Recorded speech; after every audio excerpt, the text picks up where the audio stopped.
All the views in this direction are a miniature. The views in this direction are of a section of the set that we had full size. But it was only that one wall. The views this direction are all the miniature. This is actually a split.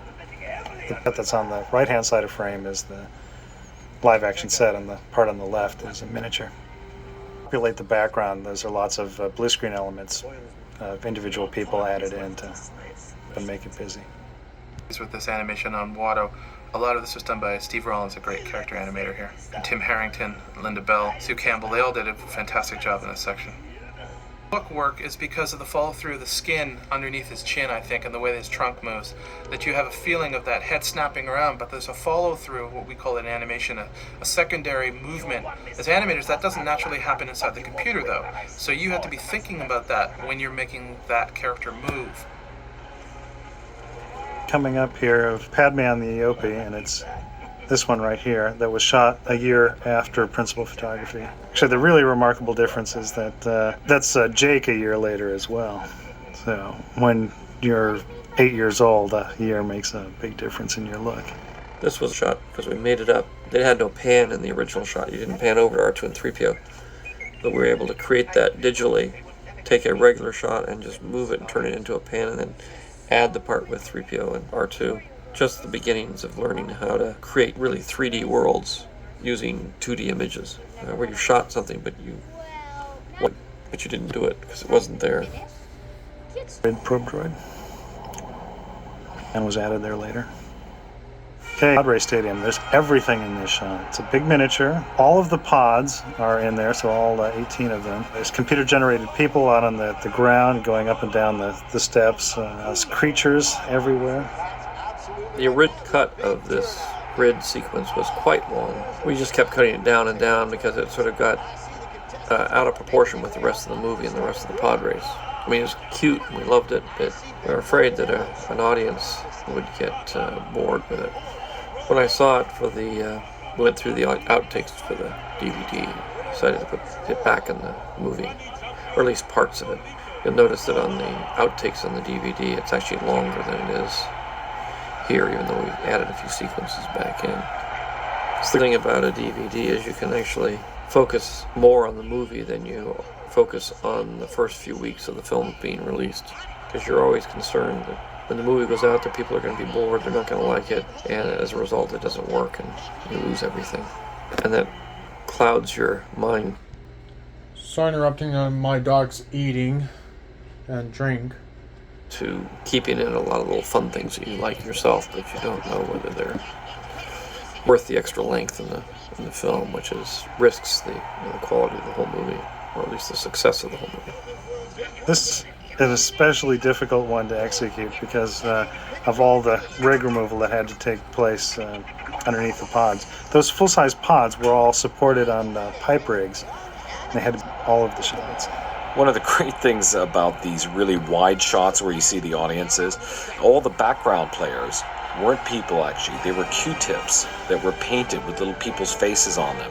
It was a great idea that came up through the model shop at ILM, and I think it really was effective in showing how many people were in the arena. But you can notice the simulations happening on what we call his whiskers, as they move around. It really helps with the weight of the character and the feeling of it being a real creature in the shot. Nice bit of animation there as he plays with one of his whiskers. And then Patrick Bonneau, the animator, came up with this little gag where he pulls on his goggles, which I always really loved. That was never something that George asked for, but the animator came up with it, and it was just so believable, and it really gave you a bit of that of the understanding of that character that he loved as soon as he saw it. One of my personal favorite characters out of the Star Wars universe is, of course, Jabba the Hutt. And a chance to create the new Jabba the Hutt for the Phantom Menace was something that I was very happy to be a part of.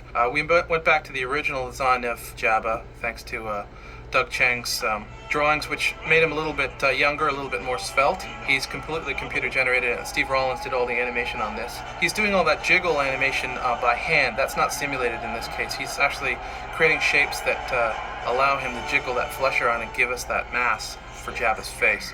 I like this scene because with Jabba, because it was all constructed out of bits and pieces. The Darling women were shot at one point. Bib Fortuna was shot at another point. The set was a miniature. The guards were shot at a different point. About this pod race is that nothing's real. I mean, this is literally our little cast of characters on the in the little pod here, but the rest is just empty desert. And we did just shoot this outside so that we get a realistic effect. It had the wind and the weather and the quality that the rest of it had, but little of this that's real. You know, we had some pods out there on the set, but we didn't use them too much except for the pre-pod race. Once we got into the actual race part, everything's digital. And the wars, a scene like this would have been completely impossible, you know, with this many extras and the vastness of this set. The complications of doing this kind of a race in a real environment, not in space. But to be able to create the environment, because you really have to have a very, very large set, or a miniature set, or in this case we were able to create it in a computer, which allows you to make it endless. In the old way of making movies, you just couldn't even think about doing something like this. You'd build a miniature set that would go on for a quarter of a mile in order to get these shots, and obviously that you just couldn't do something like that. Once I realized I had this digital power at my disposal, my first instinct how to use it was to do a race over an environment.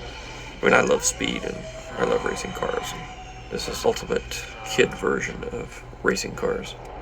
You know, originally a different concept. There were two actors with appliances on their faces that were going to be then comped in. Once we got into it, realized it was going to be really difficult. So at the last moment, they were redesigned and became completely computer generated. An exercise in being able to do a lot of things that were just completely impossible till this movie. It always being a fun action sequence. The point of this whole exercise was this is how Qui-Gon realizes that Anakin is special. He's something he has a high midichlorian count. It shows that he has a lot of agility and a lot of skills and an ability to see things before they happen, that sort of thing. So, of course, is our arch enemy in the pod race, and we knew that from speaking to George that he was the great racer, and he was the guy who doesn't play fair, and he's the guy who knocks out all his competition. So we knew that about him in terms of his backstory. George also had him laughing almost the entire time. Takes great pleasure in knocking out his competitors. So we had a whole series of different laughs that we did for him. George's single task in Phantom Menace was the creation of the pod race sounds.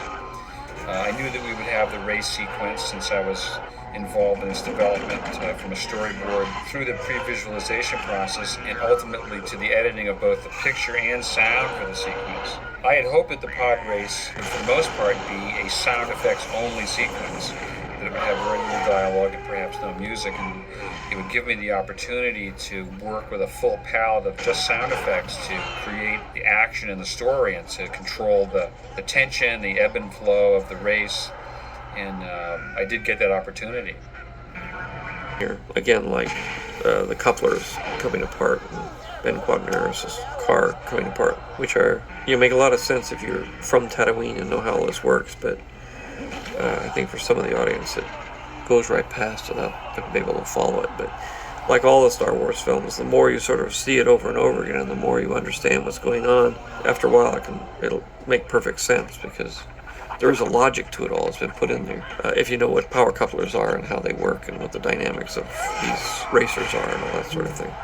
Ben and I worked on the sound a lot to come up with sounds that were like real race cars, shifting gears and different sounds for different engines. Each engine has its own personality, very much like a regular Formula One or a sports car race where there's a lot of different personality in the cars just through the sounds.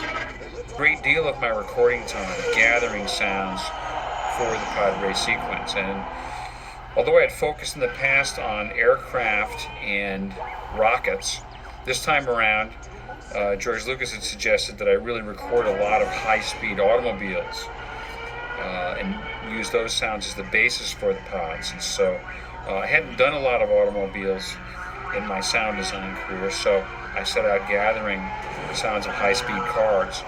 Everything's from vintage Ferraris to Indy racers, as well as drag racers and souped-up trucks and motorcycles.